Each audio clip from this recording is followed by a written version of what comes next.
So in the last class, we have discussed about some of the blast furnace irregularities. So today we'll continue same. Like in the last class, we have discussed about some of the irregularities like scaffolds, scabs, pillaring, hangings. So these are some of the irregularities which we have seen. Similarly, today we'll discuss about irregularities like breakouts. So these breakouts basically they are caused because of the failure of the walls of the different parts of the blast furnace. The failure can occur at any part of the blast furnace, like it can be at the wash part or it can be at the earth part. Uh, so these breakouts are resulted in flash out of the liquid products from the furnace. Although these breakouts can occur at any part of the blast furnace, but if it occurs in the hearth part of the blast furnace, then it is a very serious issue. So whenever these breakouts occurs, then we need to remove the liquid products, whatever it is formed, is hot metal as well as the slag in the blast furnace. We should first remove these liquid products, tap out these liquid products completely, and also we should shut off the blast, and then you can go for repairing process. So the reason for these breakouts basically is due to because of um, improper design, and also maybe due to because of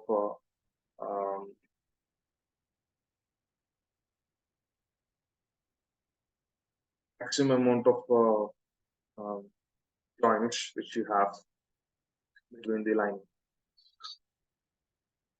And remedy to overcome these breakouts is to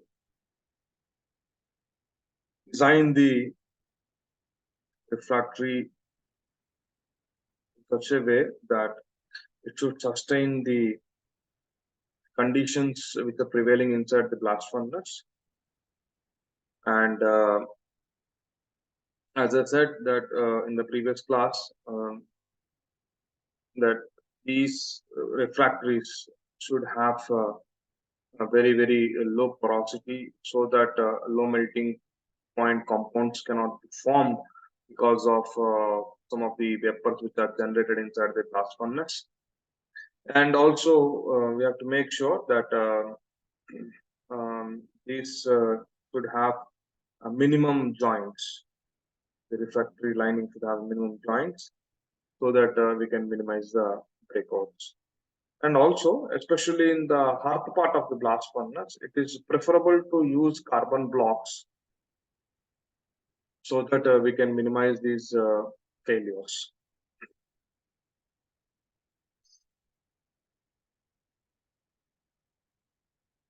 The next thing is the slips. This is a failure which is a continuation of previous irregularities that are scaffolds and scabs.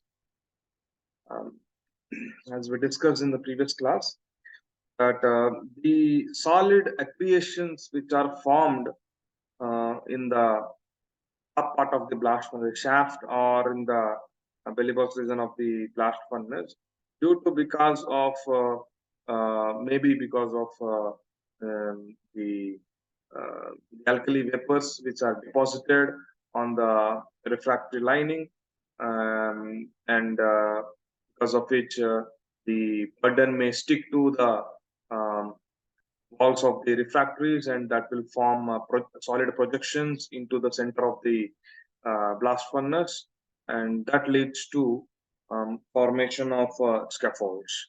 Similarly, at the bottommost part of the blast furnace, at the belly post region, there is a possibility of formation of the solid accretions may take place due to because of the upliftment of the liquid products into the lower temperature region. So when these kind of solid accretions are formed inside the blast furnace, and due to because of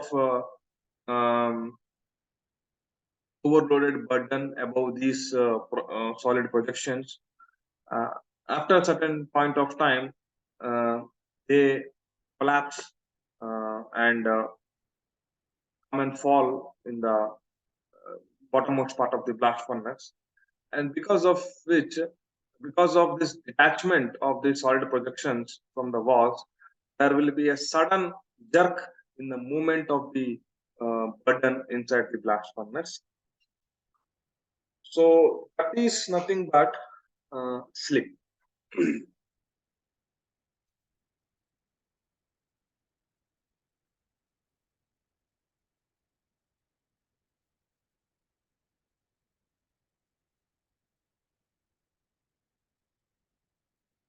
So these formation of these slips can lead to an increase in the temperature and pressure of the top gas as well as the dust emissions. And the slips which are formed, that will hinders the movement of the uniform movement of the burden inside the blast furnace, and also it will deteriorate the gas distribution, which is um, flowing in the upward direction, and this will certainly decrease the production rate, and also this will increase the coke rate also because of as we discussed in the previous class, that the because of formation of these kind of solid accretions, CO by CO2 ratio will be very high in the off gas. So a good amount of reducing gases are unconsumed in the blast furnace, and because of which the coke rate will be increased. And when once these solid projections, when it falls in the when they are detached and fall into the hearth part of the blast furnace, certainly the thermal profile or thermal state of the hearth also will get damaged. So that is nothing but chilling of hearth. So these all irregularities are interrelated with each other. So chilled hearth means um, when these cold objectives, when these accretions which are having uh, temperature less than that of the hearth temperature, when they come and joins, when they form, when they falls suddenly into the hearth part of the blast furnace into the liquid products, so certainly at that region, wherever the solid projections has fall down, so at that region the temperature will be decreased, and because of which the non-uniformity in the temperature will be occurred. Okay. So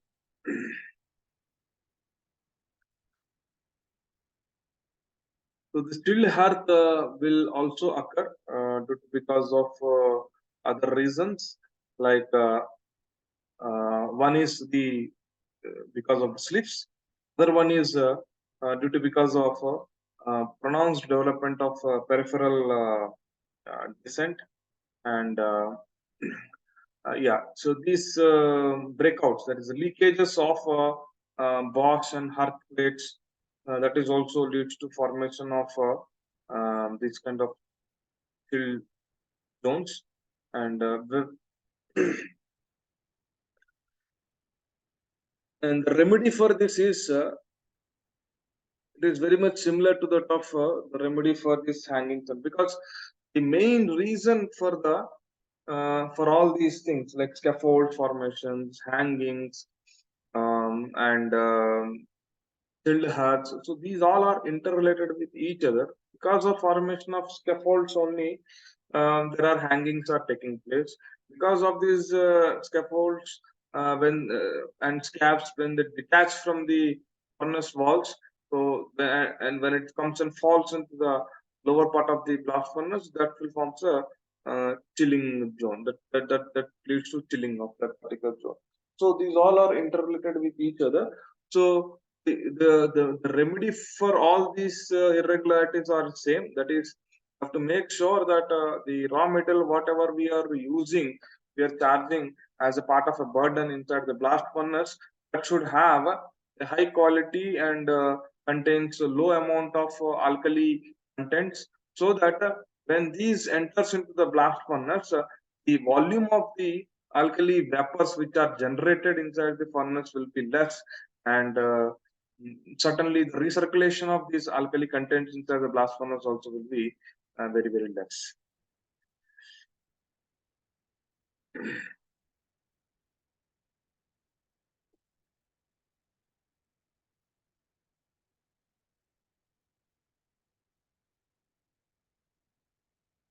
And also, as I said in the previous class, that the interaction between, because of this solid accretions, there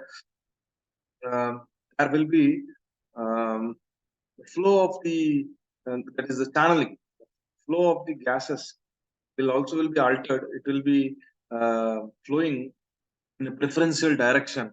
That is called another irregularity, that is called channeling. So wherever there is no interaction between the gas and the solid, um, and at that region, the temperature will be very, very low, and that is also one of the reason for the formation of chill zone. So uneven gas distribution and preferential flow of gases, this channeling, these all are leads to formation of chill zones inside the blast furnace at different parts. And the another irregularity, that is the burning of the piers. Burning of the piers takes place due to the choking of the wash, due to high melting viscous box slags that form, and the flowing of the slag over the piers with some liquid iron entrapped therein, as well as due to more metal passing through the piers. So because of which the piers got burnt. So the choking of the hearth and Bosch, due to the presence of the piche, that is the powdered coke, and accumulation of slag, which renders the viscous by powdery coke or graphite under the piers, that resulting in their burning.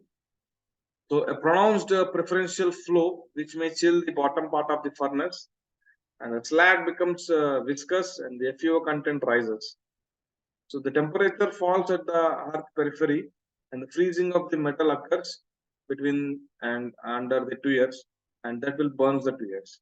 So a temperature fall of the peripheral gas by around 50 to 100 degrees, and a difference in the temperature of around 100 to 150 degrees with the opposite tuyer is a warning of the probability of burning of the tuyeres. So this is how we can identify uh, the burning of the tuyeres inside the blast furnace.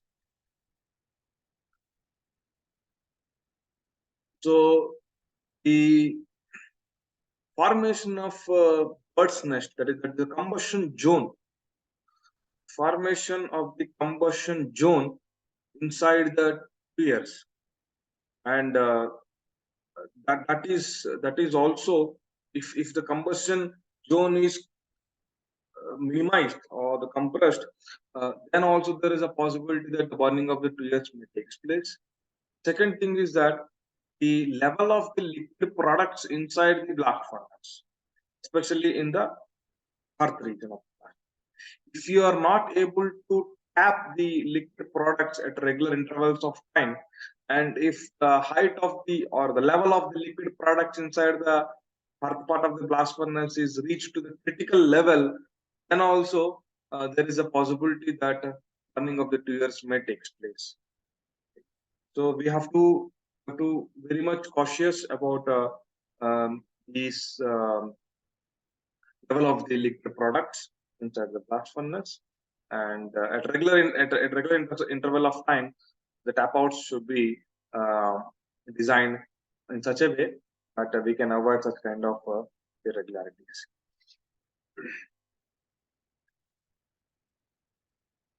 And the remedy for burning of the tears is making the fluid less viscous, especially the wash and hearth slag, improving the quality of the coke,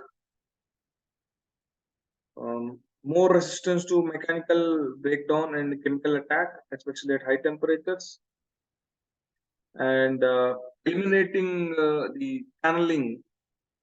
That is another irregularity which we discussed at the beginning of this particular topic. First irregularity, that is channeling. So if we can eliminate the formation of channeling, then certainly we can eliminate the burning of the tuyeres. And channeling can be eliminated only and only when you form a very good permeable bed of solids inside the blast furnace, and the raw materials, whatever which we are charging, should have a superior proper mechanical properties, so that the generation of the fines will be very minimum inside the blast furnace. Then the other thing is coke mess. So during the tapping of liquid products, as we all know that the hearth is nothing but the submersion of coke bed within the liquid product. So whenever there is a tapping of the liquid products takes place, so along with the liquid product, certain amount of coke tries to flush out from the tap hole, and they come and accumulate at the tap hole and try to flush out. So occasionally during a casting of iron or even flushing of the slag, a large amount of coke comes out from the hearth along with the metal and the slag, and that phenomena is called as a coke mess. And this will certainly create a serious operating troubles and delay in the tappings, especially because the tap hole is obstructed because with the coke particles, and cannot be sealed by a mud gun until the trough is clean. So the reason for the formation of this coke mess inside the blast furnace is entrapment of small pieces of coke in the slag that renders the viscosity by the incorporation of coke fines are generated from a weak and unscreened coke. So these coke particles are tried, they try to eject out along with the slag to the slag notch while tapping process, or to the tap hole along with the hot metal. And the coke mess can occur even with strong coke also if the operation is not continuous. And under normal working conditions, the large coke pieces becomes progressively small in the combustion zone. So what happens in the combustion zone is that when the in the combustion zone, these coke particles, as it is a movable bed, the coke which comes and joins the combustion zone, and during the combustion process, it swirls. Coke particles will swirls I mean, it rotates. It rotates in the combustion zone. The coke particles it rotates, and that will form smaller particles because of um, the impact and the abrasion which takes place between the particles during the combustion process. It will form uh, smaller particles, and some and they will be burnt, and they are totally consumed in the raceway part. In the event of any interruption in blowing causing the raceway to collapse, then certainly these small particles which are unconsumed or which are unburnt, they will enter the earth, and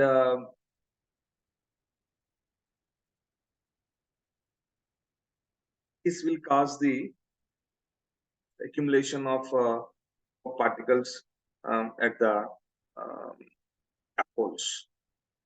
So we should make sure that blowing practice, whatever we are doing, there should be an uninterruption in the blowing of the hot air inside the blast furnace, so that the combustion zone, the raceway, whatever it is formed in front of the pier, that should be alive, so that the coke particles, whatever are participated in the combustion zone, will certainly undergo combustion, and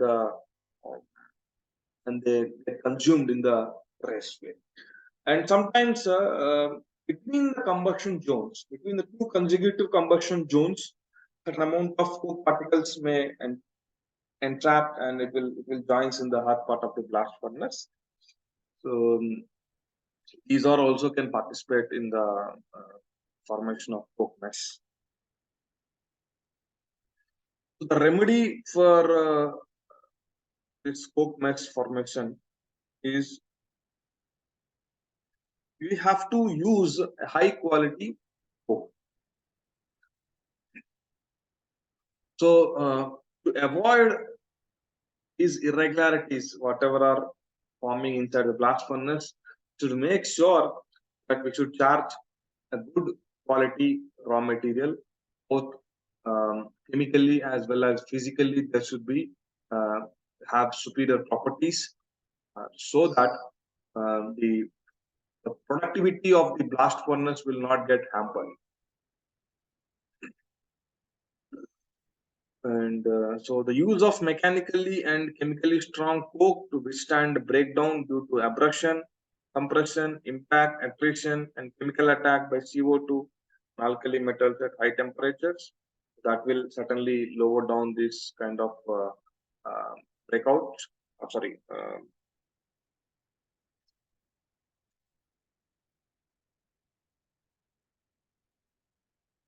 And the uninterrupted blowing as far as possible. Uh, the uninterrupted blowing of this hot blast. Um,